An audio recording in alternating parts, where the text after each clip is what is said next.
The reporter and photographer who tell us about the violence in society serve us well. Their evidence reminds us of the perils and fragility of our connections, and it often also touches our fears and fascination with death. It is too easy to condemn the news media for appearing to use violence for purposes of building audiences, keeping readers and viewers alarmed, and exploiting bloody situations to sell advertising. We benefit from our alert awareness of people, places, and conditions that need our collective attention. The journalists who provide that knowledge deserve our support as well as critical scrutiny. Their work provides strong ethical models for the craft, but also often violates our expectations of ethical action. This lesson studies how violence intersects with the values of ethical journalism. You will consider the decisions facing a journalist covering violence firsthand, and you will be able to distinguish the journalistic roles of active and passive bystander. You will consider how emotional trauma might affect news reporting, and will learn why suicide is a challenge in news coverage. Savvy news groups plan for violent episodes and natural disasters and train journalists for the extreme experiences they may confront. Most journalists, though, are jolted out of routines by an alarm announcing the unimaginable. Before we consider the decisions that have to be made at that instant, let's review 4 questions that ought to be discussed beforehand. These are questions learned painfully in the tragedies of September 11, 2001, Hurricane Katrina, the Columbine and Newtown school shootings, the Boston Marathon bombings, and many other events. On 9/11, one news company lost its newsroom in the collapse of the World Trade Center buildings and had to relocate and keep contact with its many journalists. In disaster areas, cell communication may be lost or erratic. There's an ethical issue in communication. Your duty is to share what you learn with the public, but that requires bridging some awful technological hurdles. The scene is always a daunting place for the journalist. The 9/11 scene evolved rapidly and dangerously throughout that morning as planes struck buildings, buildings collapsed, debris storms raced through Manhattan streets, and responders struggled. A friend, a newspaper photographer, drove toward the scene, shooting extraordinary images in the shadow of the crippled buildings, then was hit by falling debris, severely injured, and then rescued and taken to safety. Another photographer walked with determination toward the scene and shot image after image until he died. School violence, a hostage incident, an earthquake, and a tsunami present entirely different kinds of scenes. A scene with the possibility of unexploded bombs, as in the 2013 Boston Marathon explosions, demands awareness that going toward the story may be a deadly choice. Poison gas released in a subway or a closed building will be deadly to someone entering the space. The journalistic convention of getting as close to the violence as possible has been subverted by tragic events of recent decades. The journalist's obligation to report the story requires taking danger seriously. Violent incidents in the United States bring journalists from the developed countries of the world here in droves.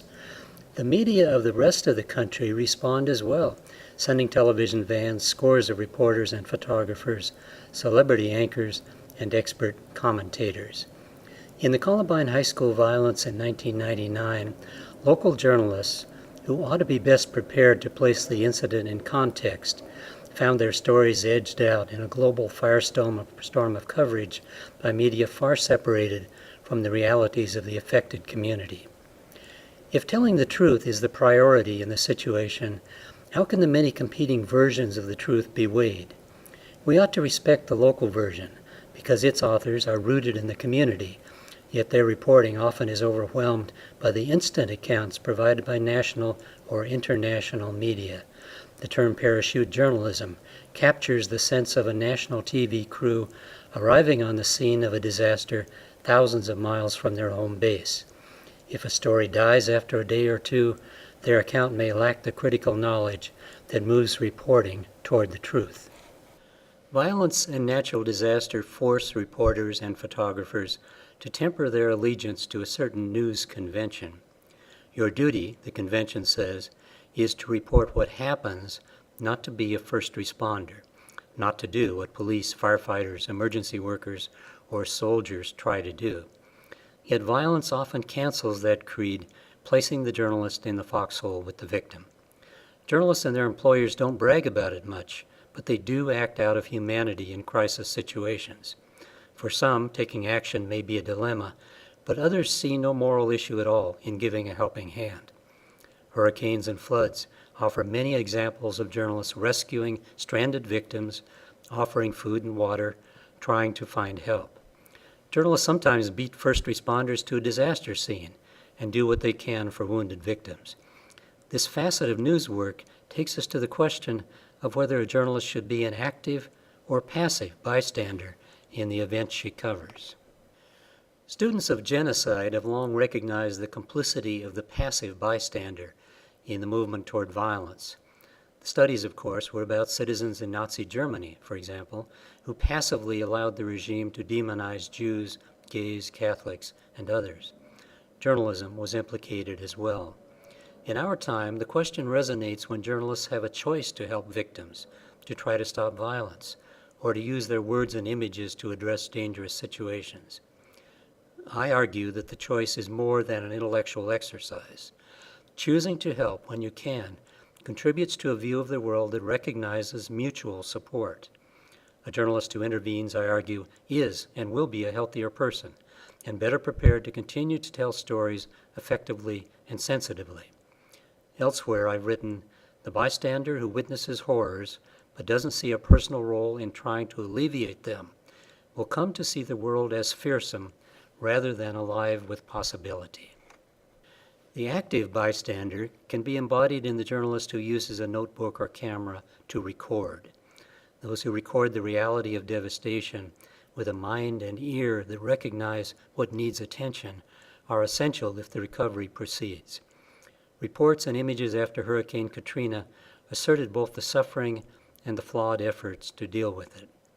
I've met photographer Ron Haviv, who is dedicated to telling the stories of violence in war zones. He photographed, at great personal risk, the Serb soldiers taking Muslim civilians from their homes and shooting them. The photographs clearly captured the character of the violence. My rules for engagement reflect the moral values of minimizing harm and providing care for others. The journalist in violent situations or their aftermath faces the dilemma of choosing between the duty of providing information and the duty of helping others. I've met reporters and photographers who managed to do both in crisis circumstances and others who favored one choice over the other. You may be thinking that these rules conflict with our general sense that journalists stay out of their stories so they can report them more fairly. The active bystander argument challenges the assumption that arm's-length reporting is always the most productive. When the news is about violence, we can assume that those hurt by the violence include victims of emotional injury, or what might be called traumatic injury. These injuries are not reflected in bloody wounds, but are out of sight in the brains of direct victims, bystanders, emergency workers, and often journalists. I introduced trauma in this discussion because it should be part of the violent story and often is not mentioned, and because it affects the storyteller, the journalist, as well as those she or he observes. Key dilemmas arise in news work because of the unexamined effects on people in the story, as well as the unexamined influence on the journalist. Let's explore this issue in some detail. The newscraft long promoted the idea that we could report about any event, no matter how devastating, and return to our routines without any effects. I've heard many stories from journalists who had reported a riot, a disaster, a war, and then returned to the newsroom to be told to get on to the next assignment as though nothing had happened. Journalists who covered some parts of the wars in Iraq and Afghanistan were stunned on their return to be treated as though they'd just been away on vacation. "I was a different person," one woman told me, but her editors couldn't understand that. This is an example of an assumption that has long influenced news work being subverted by the actual experiences of thousands of journalists. In the wake of wars and other violent events, news personnel are finding a voice to dispute the assumption that they are impervious to traumatic injury. Violent events not only impact journalists at the scene, but also editors who process the reporting and pictures. Research on journalists and trauma has been focused on one indicator of the severity of the emotional injury, an indicator developed by the psychiatric profession.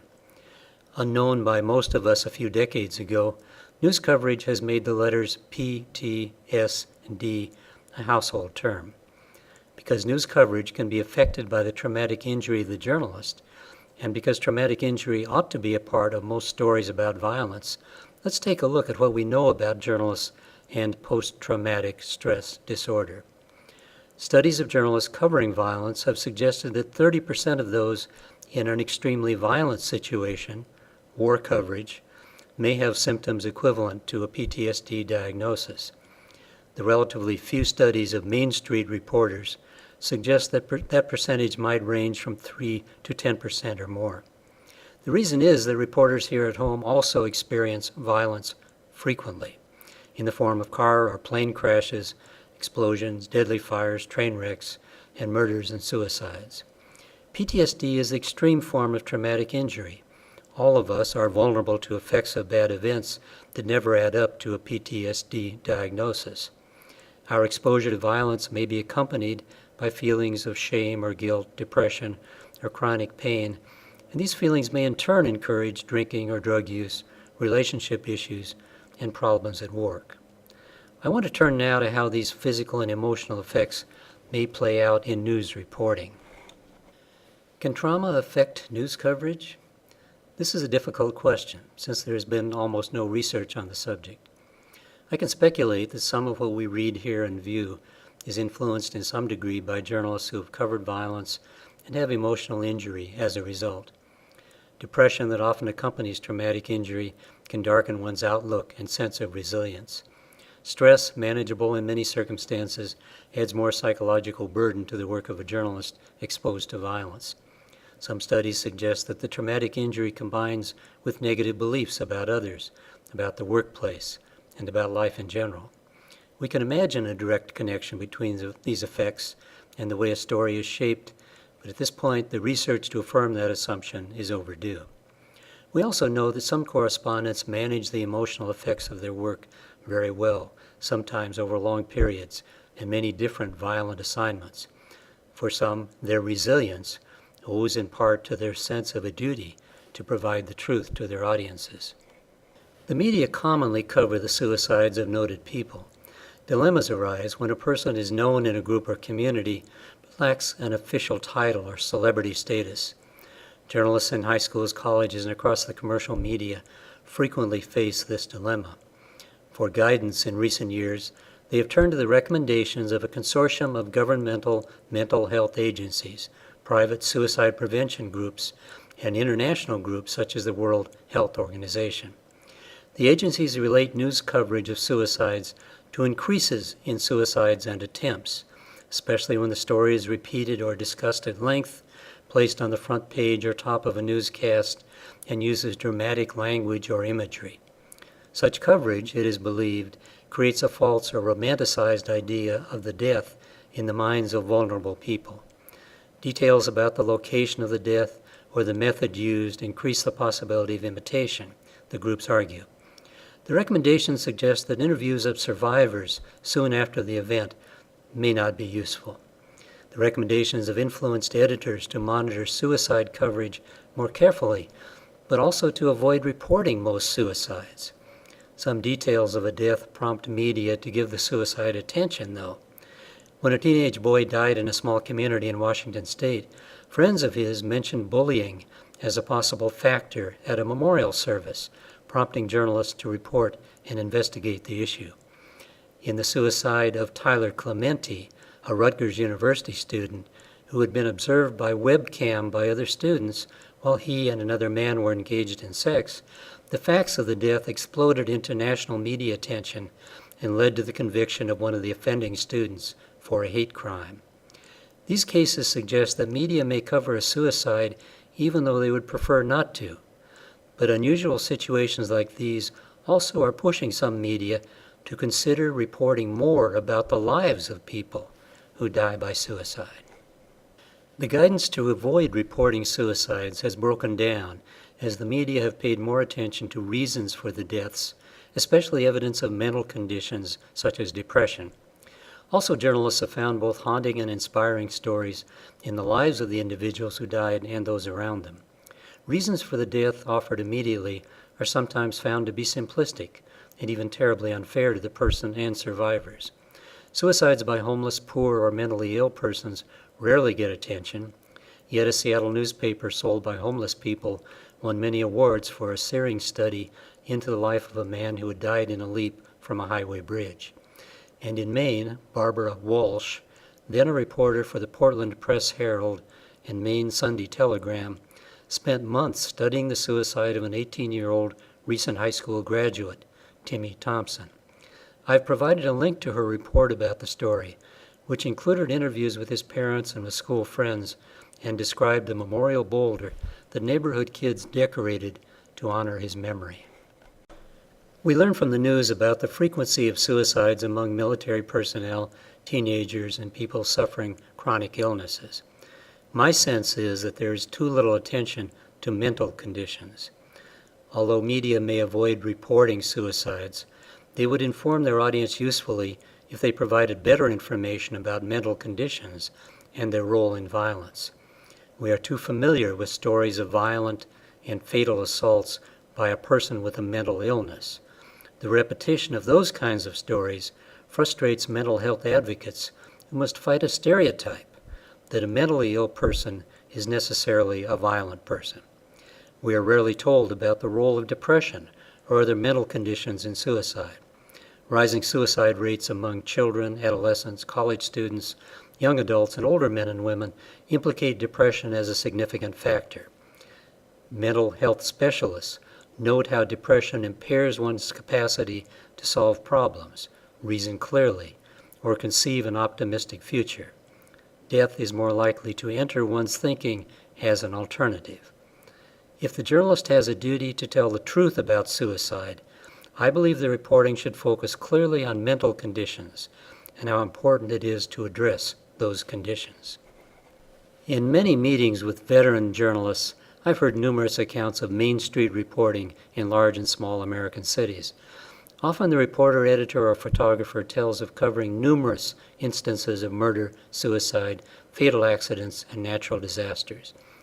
Few journalists these days deny the emotional impact of their work.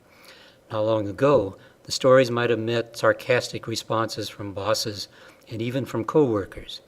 That is far less likely today because over the past 20 years, journalists around the world have organized to provide mutual support for those who undertake the most taxing assignments. Knowledge about traumatic injury has gradually penetrated the news business, and the most progressive news organizations are providing better training for violent assignments, better support for journalists in the field, and more attention to ways to support the journalist's resilience once they've come out of danger.